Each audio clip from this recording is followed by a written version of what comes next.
என் அன்புக்குரியவர்களே, நம்முடைய ஆண்டவரும் இரட்சகருமாகிய இயேசு கிறிஸ்துவின் நாமத்தில் உங்களை அன்போடு கூட வாழ்த்துகின்றேன்.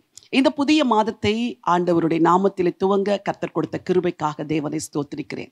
ஒவ்வொரு மாதமும் தேவன் நமக்கு வாக்குத்தத்தம் நடத்துகிறார். ஒவ்வொரு நாளும் கர்த்தர் வசனத்தை தந்து நடத்துகிறார். இந்த மாதம் கர்த்தர் நமக்கு நீதி செய்வேன் என்று வாக்கு பண்ணியிருக்கிறார்.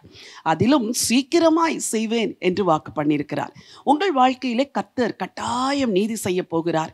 கட்டாயம் ஆண்டவர் உங்களுக்கு இரக்கம் செய்ய போகிறார், தயை செய்ய போகிறார். லூக்கா எழுதின சுவிசேஷம் 18ஆம் அதிகாரம் 6வது வசனத்தை உங்களுக்காக நான் வாசிக்க விரும்புகிறேன். அநீதியுள்ள அந்த நியாயாதிபதி சொன்னதை சிந்தித்து பாருங்கள். ஆண்டவர் தன்னுடைய பிள்ளைகள் சில காரியங்களை சிந்திக்க வேண்டும் என்று விரும்புகிறார். இந்த அதிகாரத்தில் எதை சிந்திக்க சொல்லுகிறார்? ஏழை விதவை ஒருத்தி இருக்கிறாள். ஒரு நியாயாதிபதியினிடத்தில் போகிறாள். அவன் அநீதியுள்ள நியாயாதிபதி. ஆனால் இவள் சலிக்காமல் அந்த நியாயாதிபதியினிடத்தில் போகிறாள். இந்த அதிகாரத்தில் நாம் சிந்திக்க வேண்டிய சில காரியங்களை இந்த வாரத்தில் தியானிக்க போகிறோம்.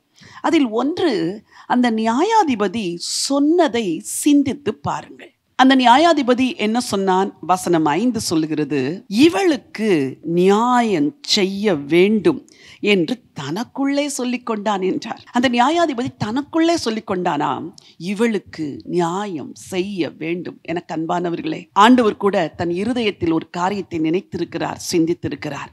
என்ன தெரியுமா? உங்களுக்கு நியாயம் செய்ய வேண்டும். என் அன்பு மகனே, உனக்கு ஆண்டவர் நியாயம் செய்ய வேண்டும் என்று தன் உள்ளத்தில் சொல்லி இருக்கிறார். என் அன்பு மகளே, உனக்கு நியாயம் செய்ய வேண்டும் என்று ஆண்டவர் தன் இருதயத்தில் நினைத்திருக்கிறார். என் அன்பு பெற்றோரே, என் அன்பு பிள்ளைகளே, வயதான தகப்பன் தாயா இருக்கிற உங்களுக்கும் ஆண்டவர் சொல்லுகிறார், நான் உனக்கு நியாயம் செய்வேன். நீதி கிடைக்கவில்லை என்று அங்கலாய்க்கிறாயே, உனக்கு நியாயம் செய்வேன் என்று என் இருதயத்தில் நான் நெடுநாளாய் நினைத்திருந்ததை இன்று உனக்கு வெளிப்படுத்துகிறேன். உனக்கு நியாயம் செய்வேன்.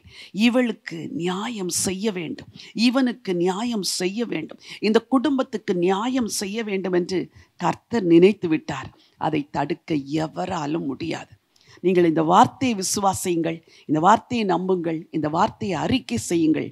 கர்த்தர் கட்டாயம் உங்களுக்கு நியாயம் செய்வார். உங்களுக்காய் ஜெபிக்க விரும்புகிறேன். பரலோகத்தின் தேவனே, நல்ல ஆண்டவரே, இவளுக்கு நியாயம் செய்ய வேண்டும் என்று தன் இருதயத்தில் சொல்லிக்கொண்ட அந்த நியாயாதிபதியைப் போலவே நீர் உம்முடைய பிள்ளைகளுக்கு நியாயம் செய்ய வேண்டும் என்று உம்முடைய உள்ளத்தில் நினைத்திருந்த நினைவுகளை இந்த மாதம் எங்களுக்கு தெரியப்படுத்தியிருக்கிறீர். சீக்கிரமாய் நியாயம் செய்வீர், துரிதமாய் நியாயம் செய்வீர், நிச்சயமாய் நியாயம் செய்வீர். ஆண்டவரே, நாங்கள் நம்பிக்கையோடு காத்திருக்கிறோம். நீதி சீக்கிரத்தில் வரட்டும், நியாயம் சீக்கிரத்தில் வரப்போறதற்காய் ஸ்தோத்திரம். உம்முடைய உள்ளத்தில் நீர் நினைத்தீர், இன்றைக்கு அதை எங்கள் உள்ளத்திற்குள் வெளிப்படுத்தி இருக்கிறீர். நாங்கள் எங்கள் உதடுகளினால் இதை அறிக்கை செய்யும் பொழுது நிச்சயமாகவே பெற்றுக்கொள்ள போகிறோம் அப்பா. அதற்காய் உமக்கு கோடி ஸ்தோத்திரம். உடைய ஜனங்கள் ஒவ்வொருவரையும் ஆசீர்வதிங்க. யாரெல்லாம் நீதி கேட்டு நிற்கிறார்களோ, இந்த மாதம் கர்த்தர் எனக்கு நீதி செய்தார், நியாயம் செய்தார் என்று உங்க ஜனங்கள் சொல்லும்படி கர்த்தர் அனுக்கிரகம் செய்யுங்க. ஆண்டவர் இயேசுவின் நாமத்தில் வேண்டிக் கொள்கிறோம் நல்ல பிதாவே. ஆமேன், ஆமேன். எனக்கு அன்பானவர்களே, ஆண்டவர் அந்த அநீதி உள்ள நியாயாதிபதி சொன்னதை சிந்திக்க சொன்னாரே, இந்த மாதமெல்லாம் அதை சிந்தித்து சிந்தித்து பாருங்கள். இந்த அதிகாரத்தை பலமுறை வாசியுங்கள், இந்த அதிகாரத்தை தியானம் செய்யுங்கள். ஆண்டவருடைய வார்த்தை உங்களுக்கு அற்புதங்களை செய்யும். இந்த நினைவோடு இந்த நாளை துவங்குங்கள். இந்த நாள் ஒரு வெற்றியின் நாள். God bless you.